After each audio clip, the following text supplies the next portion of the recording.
Sobat Core dimanapun Anda berada, saya Fathia Nirmala Hanum.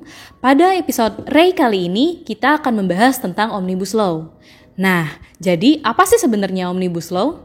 Konsep dasarnya, Omnibus Law atau yang biasa kita kenal dengan Omnibus Bill ini merupakan suatu sistem hukum yang biasa digunakan oleh negara-negara yang menganut sistem hukum common law seperti Amerika Serikat dan beberapa negara bekas jajahan Inggris. Nah, tapi Indonesia ini berbeda. Indonesia menganut sistem hukum civil law yang diadopsi dari negara-negara Eropa dan banyak digunakan oleh negara-negara bekas jajahan Eropa.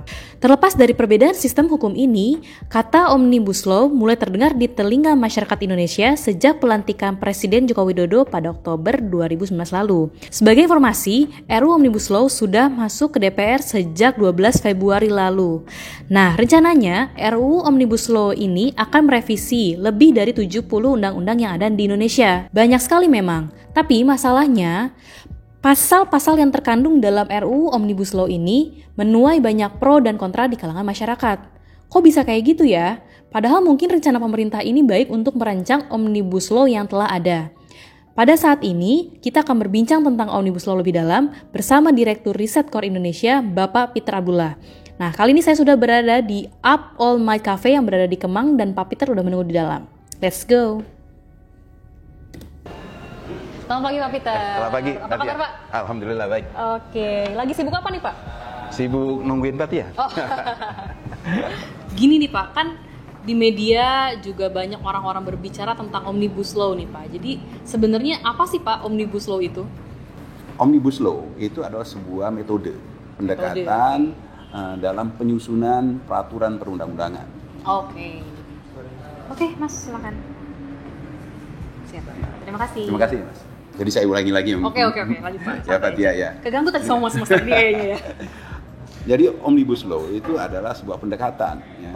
Pendekatan di dalam penyusunan rancangan undang-undang ya, atau peraturan ya, yang sifatnya itu merevisi, ya, bahkan menghapuskan undang-undang yang sebelumnya yang dianggap tidak harmoni, ya, tidak berkesesuaian, dan terjadi tumpang tindih peraturan perundangan. Nah, inilah yang kemudian dilakukan. Karena kalau dilakukan secara satu persatu, maka akan terlalu lama. Prosesnya akan terlalu lama. Jadi ini dalam rangka untuk mengambil waktu yang lebih cepat, lebih singkat, maka proses penyusunan peraturan perundangan yang akan mengkoreksi begitu banyak peraturan perundangan itu bisa dilakukan dalam satu waktu. Tapi karena memang di masyarakat itu banyak pro dan kontra nih Pak tentang Omnibus Law. Lebih banyak kontranya sih Pak, ributnya tuh gara-gara banyak yang kontra. Nah, sebenarnya apa sih Pak yang melatar belakangi pemerintah ini ngeluarin Omnibus Law ini sendiri?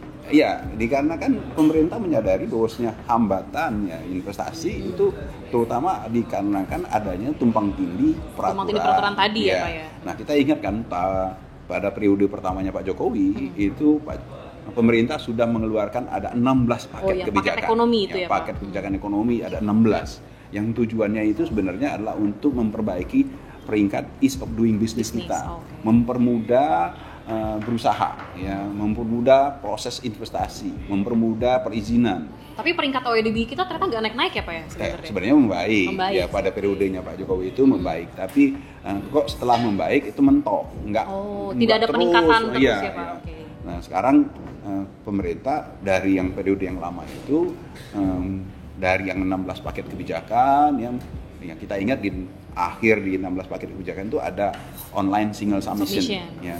Itu benar-benar suatu terobosan hukum ya, yang tujuannya agar supaya yang tadinya offline menjadi online, yang tadinya memerlukan waktu begitu panjang menjadi hanya dalam hitungan hari proses perizinan itu selesai.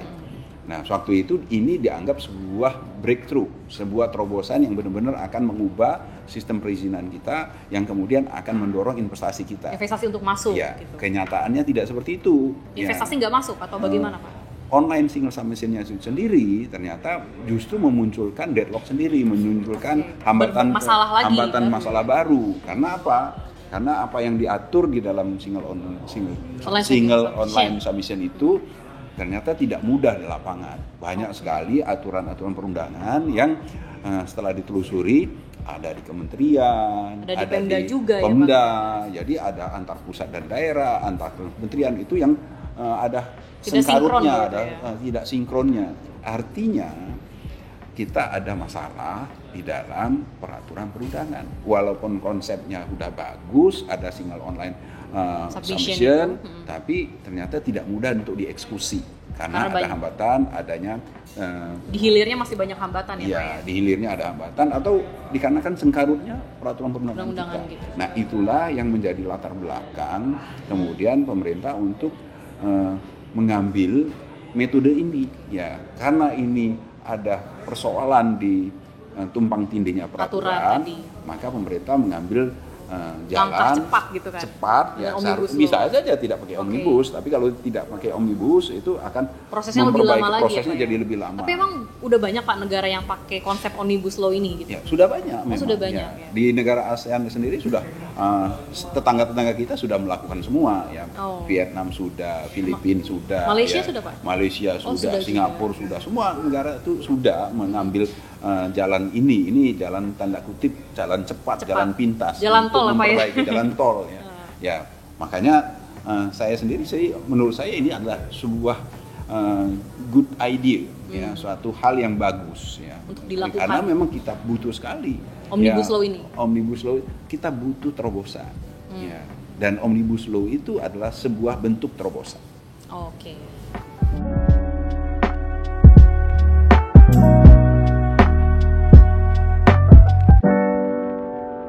Kita lagi ini ya. Jatuh. Mang, awas Mang.